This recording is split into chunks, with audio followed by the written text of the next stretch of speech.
bien, bonjour. Donc, ceci, ça va être ma première vidéo pour ma chaîne YouTube. Donc, je vais vous présenter à peu près globalement l'ensemble de toutes les vidéos à peu près que j'aimerais bien vous montrer. Euh, donc, bon, ça sera sur Cinema 4D bien sûr. Je vais vous montrer des rendus, elles sont en fond d'écran. C'est ce que j'ai déjà fait sur Cinema 4D. Donc on va voir les lumières, les ombres, plein de choses assez sympas. Donc aperçu. Voilà. Donc, par exemple, et les reflets dans certains objets, tout ça, les objets cheveux. Hop, là c'est la lumière, le ciel, on va prendre. Ça va être super sympa. Hop, là. Mettre un ciel dehors, tout ça. Partie modélisation. On fera un peu d'animation pour ceux qui veulent. Voilà. Donc, on va lancer Cinema 4D. Donc par contre c'est ma première vidéo donc alors on va voir vite fait la globalité, on va voir carrément la globalité de Cinema 4D et les objets essentiels.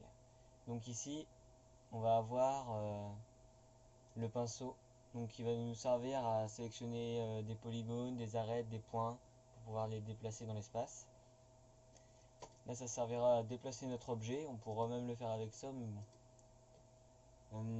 Ça va être la mise à l'échelle d'un objet et la rotation d'un objet. Donc ça fonctionne sur trois axes, X, Y et Z. Y pour la hauteur de Z pour la... Alors, ici si je clique ici ça va me générer un cube. Si je reste cliqué, il va me proposer plusieurs objets. Donc cube, le cône, cylindre, sphère.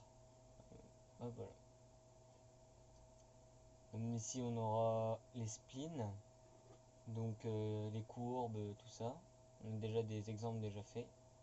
On peut en importer depuis Photoshop, donc ça on fera sûrement une vidéo par la suite. Hop, supprimer. Ensuite ici on va avoir l'hypernerves pour lisser un objet. Révolution, travailler sur un axe pour faire par exemple un verre, quelque chose comme ça. Là on va tracer par exemple une spline, on va lui demander qu'elle soit carrée, ben, il va nous faire la suite. Bon, voilà. On verra ça par la suite. Répétition d'objets. Pareil. Là, ici c'est les déformations d'objets. Ici on va voir le sol, le ciel. Ici ça va être la mise en scène. Les caméras, nous on utilisera principalement la caméra de base. Et hop, les lumières, spot, lumière infinie, soleil on n'utilisera pas. On va surtout utiliser la lumière, peut-être la lumière de visée. L'éclairage de surface on l'utilise souvent aussi, le spot. Donc voilà, donc là c'est notre objet. Donc si j'ai envie de le déplacer, je clique dans le vide. Hop, il va se déplacer dans l'espace. Bon ça c'est pas ce qu'il y a de mieux. CTRL Z pour revenir en arrière. Donc on peut cliquer sur les axes. Et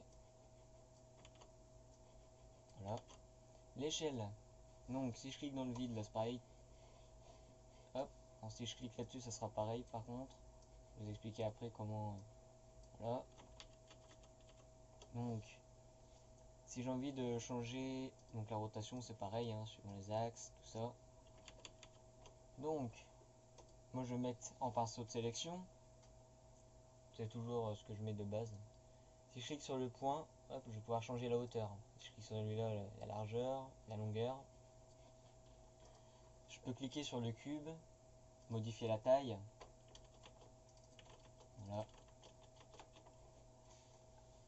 Ça va être, on peut aussi rentrer des calculs. Donc si je veux qu'il soit 2 fois plus grand, je vais mettre x2.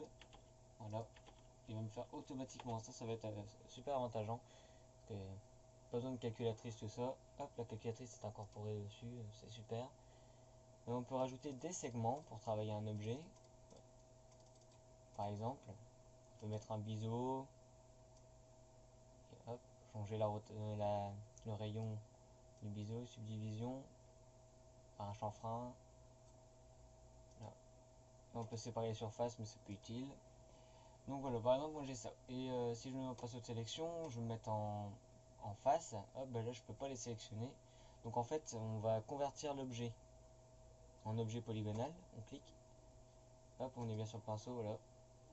Ici, vous avez le rayon de votre pinceau. Vous pouvez faire clic, vous restez cliqué gauche avec la molette. Vous allez pouvoir changer le rayon. Moi je reste en 1 par exemple. Hop. Et puis je viens sélectionner des faces. Par contre, si je reclique, elles s'en vont. Donc, si j'ai envie de les garder, je vais appuyer sur majuscule.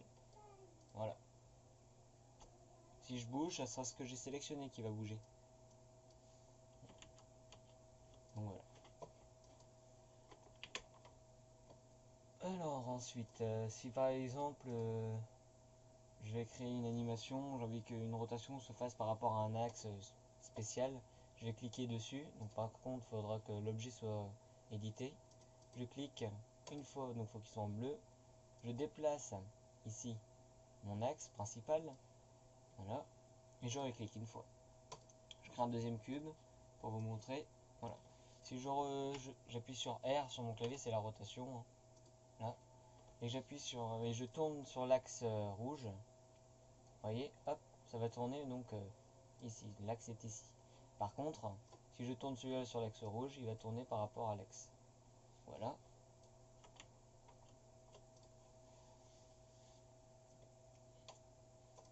Ensuite, donc votre objet édité. Là, par exemple, je clique en pinceau, voilà. Hop, clic droit, et là ici, on a pas mal de raccourcis. Un biseau, donc un biseau c'est ça, voilà, une pyramide. On peut changer ici le décalage interne, l'extrusion, et après vous faites entrer, il va vous en faire un deuxième. Alors attendez, par contre là, voilà. Après c'est vous avec la taille, voilà, vous viendrez changer l'extrusion, donc c'est ça. Hop, il va continuer tout droit. Si je fais une extrusion interne, donc en fait il va me refaire, il va pas bouger, il va juste faire me dupliquer la face en plus petit. Ensuite, l'extrusion matricielle, donc ça inutile. Sauf si vous voulez faire, je sais pas, on verra. Voilà, c'est tout. L'extrusion uniforme, pareil, tout droit. Donc, là, on peut aligner, inverser les normales, par exemple. Hop, là voilà, la face est de l'autre côté. Ça va être utile aussi. Hop là, on va le remettre. Aligner les normales, c'est s'il y a un peu des deux en bleu et en jaune, là, comme tout à l'heure. Il me les remet tout en jaune ou tout en bleu. Après, on les inversera. Répartition, tout ça, on verra. Optimiser si vous avez des points qui servent à rien, il va automatiquement les supprimer. Scission, hop, je clique sur scission. Vous voyez, il m'a recréé la face que j'avais. Voilà. Donc, on verra après en détail par la suite. Donc voilà, c'était une petite introduction. On verra après d'autres objets, les objets cheveux, les mots graphes pour faire des textes, tout ça. Donc voilà, bon, bah, je vous dis salut et à bientôt pour une nouvelle vidéo.